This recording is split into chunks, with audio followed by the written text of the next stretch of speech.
Hey everybody, welcome to the live stream. I am your host, your KevinlyFather, Kevin Williams. I see that we're live on YouTube, Periscope, Facebook is broken, and Twitch, we are there as well. So wherever you are, if you chat on the platform that you're in, it will appear over on that chat room over there alongside Marcy and Todd. Welcome everybody. I am really hoping that we have some visits from people who were poking fun of Joe Biden's answers to these questions. I haven't watched this. I have not watched this. This is Joe Biden's press conference following his meetings with NATO and our allies, who've been our allies for years. Big news is Ukraine is going to be submitted into NATO, which then immediately provokes the question, what if Russia continues its aggressions against Ukraine? Can they invoke Article 5, and will the rest of NATO come to their defense? And the answer is yes, which is a huge step. This is a history-changing event. But all the press is going to talk about is Putin meeting with Biden, of which will arise nothing. But this is what we do. Hi, Cindy. Hi, Jessica. Hi, Deidre. Let's get going with this. Again, if you're watching, whatever platform you're watching on, chat will go into that chat window over there. So if you want to participate, you are more than welcome to. And let's go. This is just the question and answer period for Biden. Again, I haven't watched this, but I have seen several right-wingers on Twitter proclaim that Joe Biden is a senile, bumbling old fool. I'm thinking back to the Helsinki meeting with Trump and Putin, and just it all ended up in a soccer ball. And now I'm happy to take some questions. And we're happy to listen. Cecilia Vega of ABC. Thank you so much, sir. Good evening. Just before we get going with the questions, I don't think I'm going to be broadcasting along. I just wanted to cover this. I was going to watch it. I might as well do it with you guys. Good evening. You mentioned your sit down with Vladimir Putin and Russian aggression that came up in your conversations today. I'd like to ask you two questions, if I may, on that front. Is it your sense walking into this meeting that Americans back home shouldn't expect much in terms of an outcome? Could you provide some specifics on what a successful meeting would look like to you? Are there going to be specific concessions you want Putin to make? And then I'll just give you my follow-up right now. You've met Vladimir Putin before. What have you learned about him that informs how you approach this sit down with him? And what's your mindset walking into a meeting with a former KGB agent who you've said has no soul? Not great questions. This is just drama. This is not substantive questioning, but okay. I'll tell you all that when it's over. There you go. Look. There you go. Why would you negotiate with the press before meeting with Putin? Remember, Trump used to go meet with Putin and destroy the translator's notes. So we have no idea what went on in those meetings. He's going to meet with them. Both sides will say it was a productive meeting, and there will be blustery. And there you go. I've been doing this a long time. The last thing anyone would do is negotiate in front of the world press as to how he's going to approach a critical meeting with another adversary. And what did I just say? Why do the press not know this? There's other things going on in the world that he can answer to. What are you going to say to Putin?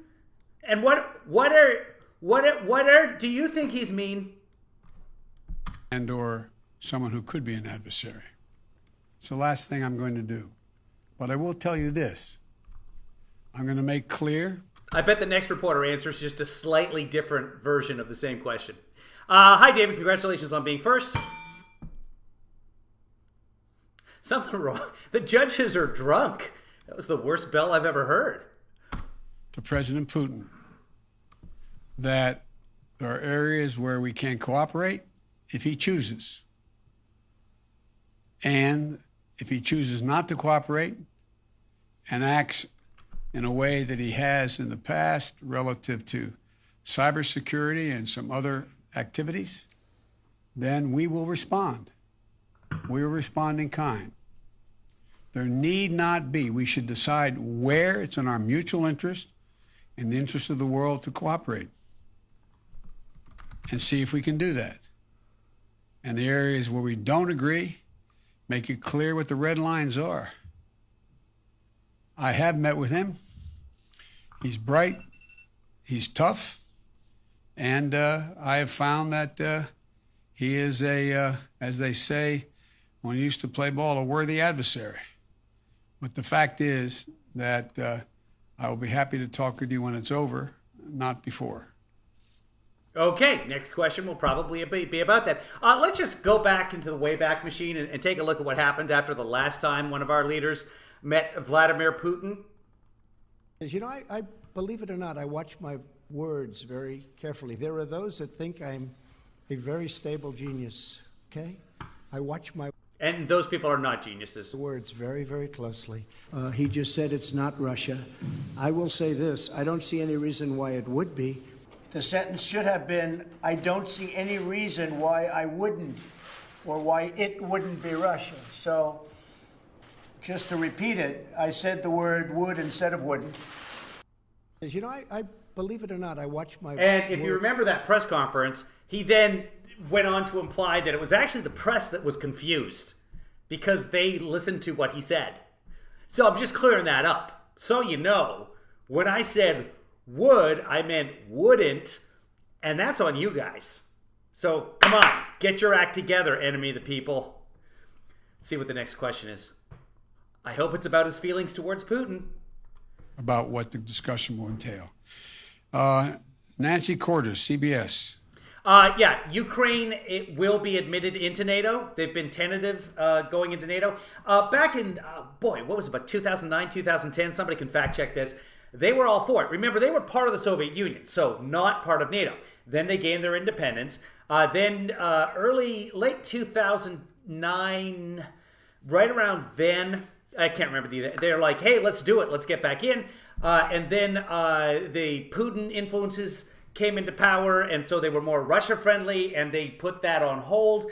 Now it looks like coming out of this meeting, and I would imagine it would be the lead story on all the newscasts around the world, they are going to be admitted in full partnership into NATO, which then blocks Putin outright. But then what happens if Putin continues to amass around Ukraine's border and invades even more than he did in Crimea? What happens? And that's the scary question.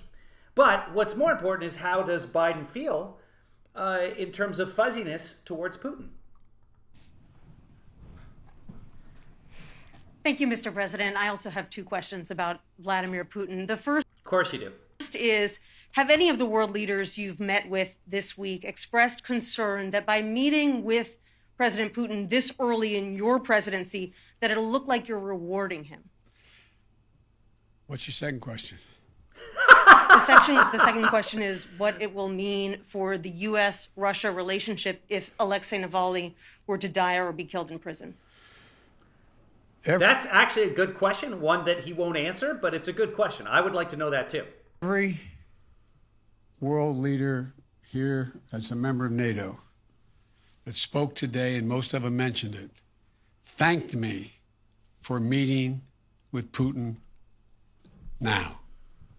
Every single one that spoke. And I think there were probably about 10 or 12 that spoke to it, saying they were happy that I did that I was going to do that. And they thought it was thoroughly appropriate that I do. And I had discussions with them about, in the open, about what they thought was important from their perspective and what they thought was not important. And so the interesting thing is, I know, and I'm not being critical of the press, I really mean this, give my word, but generically you all thought, was Biden meeting him too soon?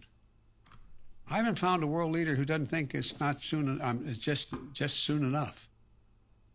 Everyone that I've spoken to, privately and publicly, it doesn't mean there aren't some out there, but it's not likely that a head of state is going to stand up in front of 29 other heads of state and say, boy, I'm glad you're doing this, in effect.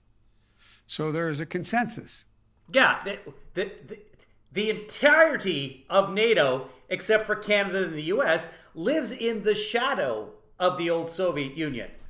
Why wouldn't they? Hey, you're meeting with Putin, but I'd rather you wait and we ignore the problem for longer, considering the last 4 years of what we've gone through and the unaltered halt.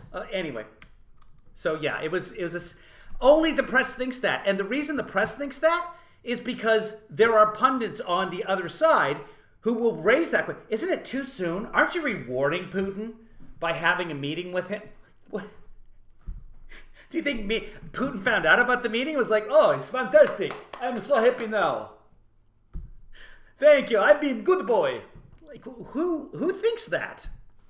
And they thanked me for being willing to talk with them about the meeting and what I intended to do.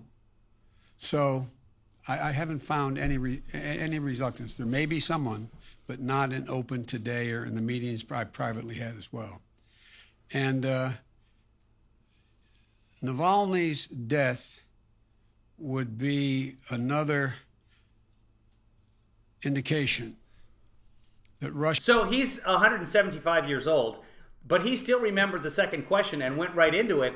I had forgotten the second question by the time we got to that point. Russia has little or no intention of abiding by basic, fundamental human rights. It would be a tragedy. It would do nothing but hurt his relationships with the rest of the world, in my view, and with me. Jeff Zeleny, CNN.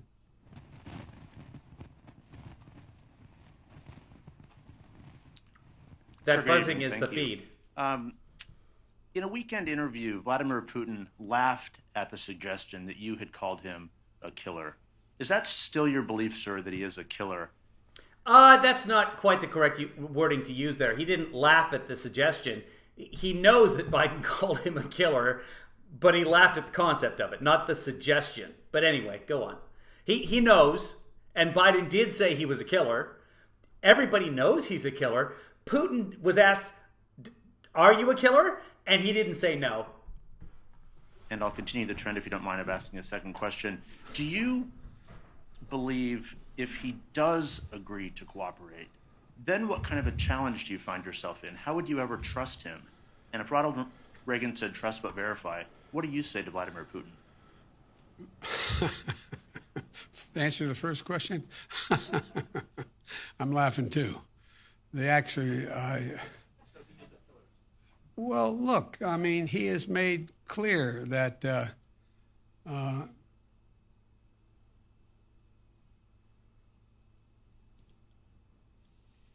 answer is, I believe he is in the past. This is something that the right wing picks up on all the time, that Biden pauses and, oh, he's lost his mind. He's lost his place. No. He has to think very carefully about what he's going to say to the media, knowing that he's going to meet this man in the next few hours, and he wants the message to be consistent. So you pause for a moment, you think about what you should say, and then you say it. And the right wing seems to think that that means you're senile. Because they had a guy that would never think before saying anything for the last 4 years. If that happens, it's going to be very, very... We don't even have laws. I like to call them just bad. We've all seen Trump start sentences 1,000 times and not have any idea where he was going to go. I think I just tweeted that earlier. Hold on. Let's. I'm going to find that tweet and show you that tweet because it always makes me laugh. And I enjoy laughter. Let me open up the Twitters here. And I think I just tweeted it earlier today. If I didn't, I thought about it. Where is it? In other news, turns out that the people who are vaccinated, they're not getting COVID so much. And the people that aren't vaccinated, they're continuing to get COVID. Why didn't someone tell us this would happen? Hey, here we go. Okay. I'm sure I tweeted it. Give me a moment here to find it. I should. Here we go. This is one of my favorite Trump clips. Because it's just, you know you kind of root for him. He says something, and the beginning of the sentence implies that something's going to happen. And so it's like watching a TV show where a guy pulls up in a really expensive car, and someone's kind of in the corner, like shifty looking, like, and you're like, oh, he's going to steal the car. Oh, wow, this is going to be exciting. He's going to steal that McLaren. He's going to drive it out at high speed, probably crash into the fence on the way out. Oh, yeah, and then nothing happens. This is Trump. We have laws that are so bad, I don't even call them laws. I call them, it's just like you just walk across the border. We have laws. There's no, I don't even call them laws, because that's important, what you call laws. This, by the way, is the law and order president, but he doesn't call them laws. Just such utter stupidity. Where were we? There we are. Essentially acknowledge that he was, there are certain things that he would do or did do. But look, when I was asked that question on air, I answered it honestly. But it's not... He just answered, by the way, is Vladimir Putin a killer? And he said, when I answer that on the air, I answered it honestly. So yes, he did say he was a killer, still believes he's a killer. Not what's important right now. Much of I don't think it matters a whole lot in terms of this next meeting we're about to have. There you go. See? I could be Biden. The second question was... Okay, I did see that clip actually before. That's one that the right wing is hammering on because he stopped and paused and thought about what he wanted to say. They're saying like, oh, he wouldn't even admit that he called Putin a killer. No, he says, I answered it honestly.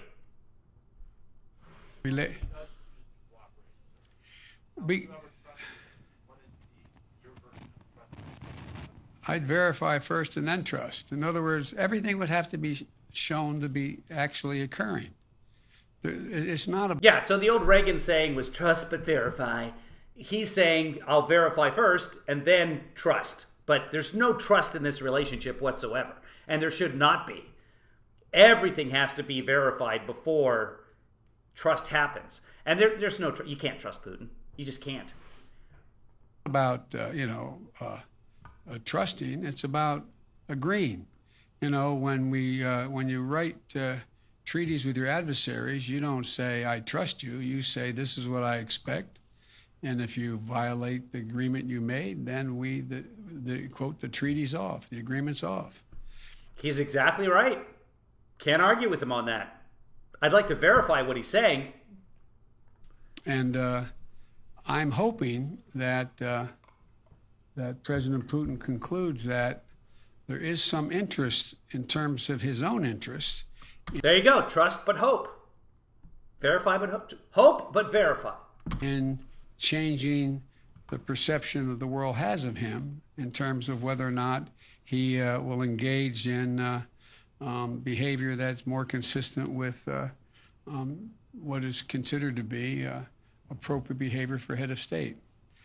Ann Guerin, The Washington Post. Thank you, Mr. President.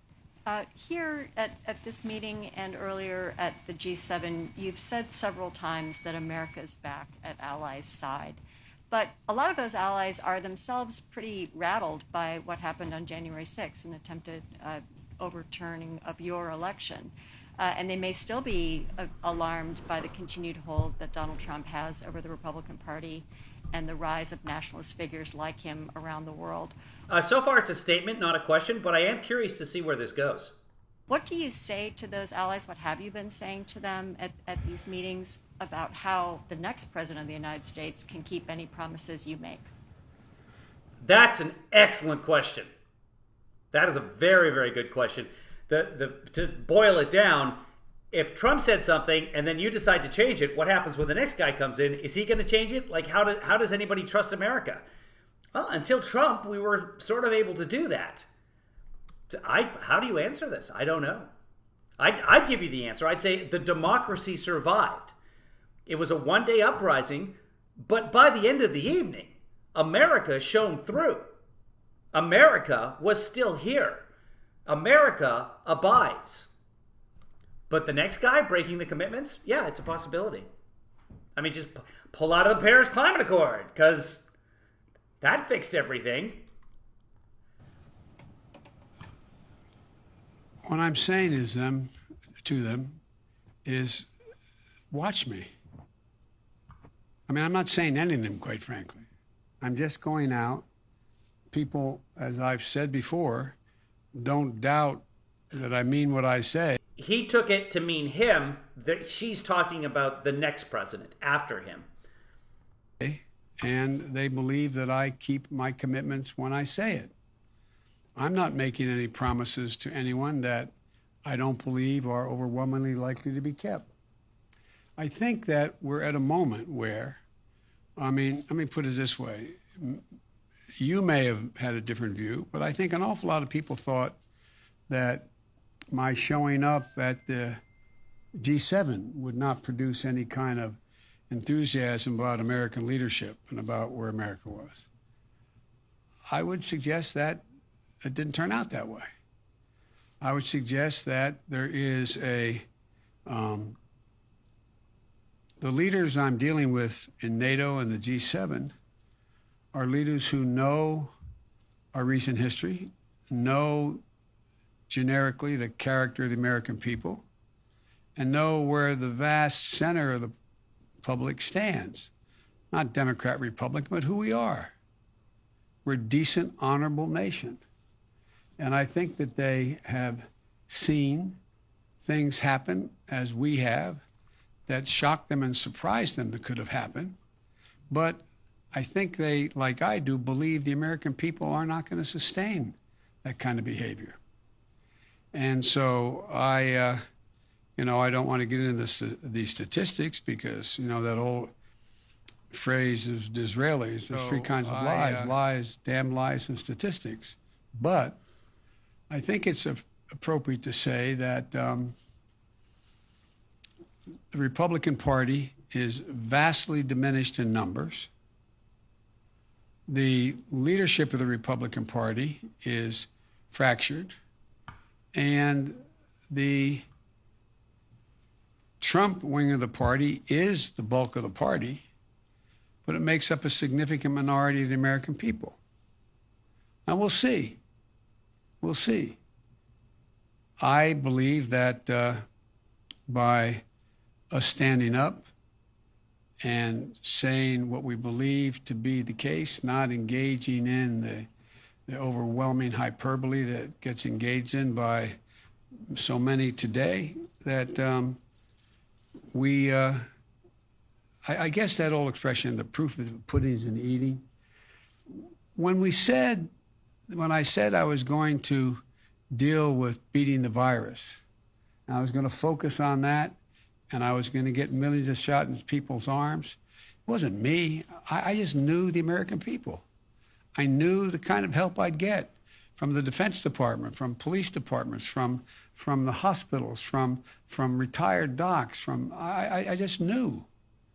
And look how rapidly we moved. Now we have a group of people who were everything from the political rejection of the notion of taking a vaccine to people who are simply afraid of a needle and everything in between. And we have a way to go. But I never doubted that we would be able to generate the kind of support we got and get so many millions of people step up and get vaccinated. So I think it is a shock and surprise that what's happened in terms of the consequence of President Trump's phony populism has happened. And it is disappointing that so many of my Republican colleagues in the Senate, who I know better, have been reluctant to take on, for example, an investigation because they're worried about being primaried. But at the end of the day, we've been through periods like this in American history before, where there has been this reluctance to take a chance on your reelection because of the nature of your party's politics at the moment. I think this is passing. I don't mean easily passing. That's why it's so important that I succeed in my agenda. The agenda, whether it's dealing with the vaccine, the economy, infrastructure, it's important that we demonstrate we can make progress and continue to make progress. And I think we're going to be able to do that. So, as I said, the proof will be in where it is, 6 months from now, where we are. But I think you're going to see that there's that God willing, we're going to be making progress, and there's going to be a coalescing of a lot of Republicans, particularly younger Republicans who are coming up in the party. And last question, Sebastian Smith of AFP. Thank you, Mr. President. Ukraine wants a clear yes or no on getting into the NATO membership action plan. So what's your answer? And if I may, a second part to the same question. Well, now that Russia has invaded parts of Ukraine, does that effectively rule out Ukraine ever entering NATO, given that being in NATO would mean the US and NATO having to defend Ukrainians against Russia? The updates that I saw on Twitter said that the Ukraine is continuing with the admittance process. So it'll be interesting to hear how he answers this, because I don't know, this may be where it's announced, and it may not be. So let's find out. Thank you. The second question is, the answer is no. The first question, it depends on whether they meet the criteria. The fact is... Okay, so I guess this hasn't been confirmed yet. What I reported earlier from seeing several reports on Twitter may not in fact be factual, and I apologize for that. But it seems that the process will continue should the Ukraine keep meeting the requirements, which is what he just said. They still have to clean up corruption. The fact is they have to meet other criteria to get into the action plan. And so it's, school's out on that question. It remains to be seen. In the meantime, we will do all that we can to put Ukraine in the position to be able to continue to resist Russian physical aggression. And it will not just depend on me whether or not we conclude that Ukraine can become part of NATO. It will depend on the alliance and how they vote. But I know for one thing, they have to convince, and it's not easy.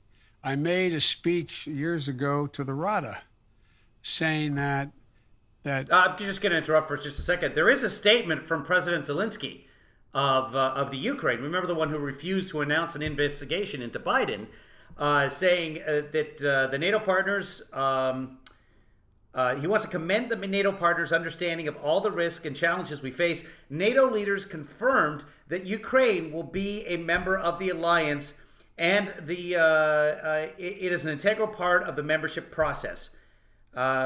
Ukraine deserves due appreciation for its role in ensuring Euro-Atlantic security.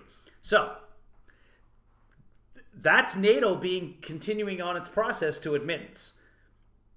And apparently it was, this is a move that President Biden backed. This is from Yamit Chalcindor from PBS. And also she's a contributor to MSNBC as well, I believe. They change all the time, but I believe she still is. So anyway, that's where I was getting my information. Several different, Jonathan Lemire, Natasha Bertrand, Kevin Liptek, Eric Garland, they're all saying this is breaking news. This may have taken place just after this press conference. So there you go. Yes, I'm still demonetized. To answer your question, Jennifer. Ukraine had an opportunity to do something that's never occurred in the history of Ukraine. Actually generate a democratically elected and not corrupt, led by oligarchies in any of the regions, nation. And I pointed out to them when I made that speech that they will go down in history as the founding fathers of Ukraine if in fact they do that. They have more to do, but that does not justify the fact they have more to do. Russia taking aggressive action either in the Donbass or on the sea or in any part of Ukraine. And we're going to put Ukraine in a position to be able to maintain their physical security. Thank you all so very much. Sorry you're all here so late. Thank you very much. All right, so that was your press conference. He appeared to be cogent, answered the questions, even the dumb ones. You know what? There are no dumb questions, just dumb people. No, even the questions, the American public wants to know about the feelings as well. remember, we have an entire industry devoted to keeping up with the Kardashians. And people care about that. So I get that. You ask those questions because you're supposed to ask those questions. There were some decent questions in there as well. So this is a tentative answer on Ukraine, but I guess that Zelensky has come out and stated that, yes, things are progressing. So that's good. Tracy says, yay, you are still here. Tracy, we're shutting down. So I just wanted to take the time, since I was going to watch this, to watch it with you guys and have a open conversation. Jennifer, to answer your question, has YouTube addressed my demonetization yet? I did get a Twitter response from YouTube something or other. Hold on just a second. Let me see if I can find it in notifications, because I checked it when I was, middle of the night, sort of waking up to go to the bathroom sort of thing. Let me see if I can find it quickly here, because you asking that question just reminded me of it, and that's something I have to get to. And I believe the response, I'm not seeing it right off the bat here, but I believe the response was something about you have content from other people. It appears you have content from other people, from other sources on your account. So I have to take a look at that. Unless it was a dream that they wrote back, and it very well might have been. To which I'll take a look at that and then reply, okay, but none of that is harmful. And yes, many, many people, Hal Sparks, David Pakman, etc., do that. That's what we do. We are political commentators and fact checkers, and that's standard modus operandi, and that is protected by fair use. So I will take a look at that, and I will keep you guys updated on that. So I appreciate it. And thank you for coming by, Tracy. It was a wonderful 2 minutes. Deidre, oh yeah, thanks for reminding me. I'm feeling, for those of you who watched last week, I don't know how, because I was pretty much out of it the entire week. I am feeling, I'm at 95% right now. I feel great. The one thing I feel is hungry, because I don't eat enough, because I'm still trying to keep my weight down. But that's all of us, right? I just don't get enough pizza. David Pakman's great. Hal Sparks is great. We've talked about Hal before on the air. David Pakman covered quite a bit of the Frank rally, Frankapalooza the other day. And we have more to cover. So we'll cover that later today or tomorrow or something. We still have the Trump speech to cover. There was also a speech in there that gets very racy or racist-y or something. We'll watch that as well. So I do want to address that. And there's also a missing Trump interview out there. I know he did an interview with somebody because I've seen it quoted on Newsmax, etc. But I can't find the source. So if I can find the source, we'll cover that as well. David Mickelson's on day 6 with no Coke. Him and Donald Jr. pledged that together. And it lasted 3 days for Donald Jr. But right now, David Mickelson has gone 6 days with no cocaine, and hopefully the shakes are down to a minimum now, David. We're with you. We're praying with you, and CA is not just a state. That's all I'm saying about that. Guys, we will see you all later. It's been a pleasure. See you next time on whatever we're calling this. Facts and Friends. This was Facts and Friends because this wasn't the live stream. I didn't find Biden. I didn't find Biden in a lie in any of that, which is weird, isn't it? To have a leader that just doesn't lie during a press conference? He might have, but I didn't catch any. If you did, let me know. We'll talk about it. Okay, guys, have yourself a great day. I got to go sweat.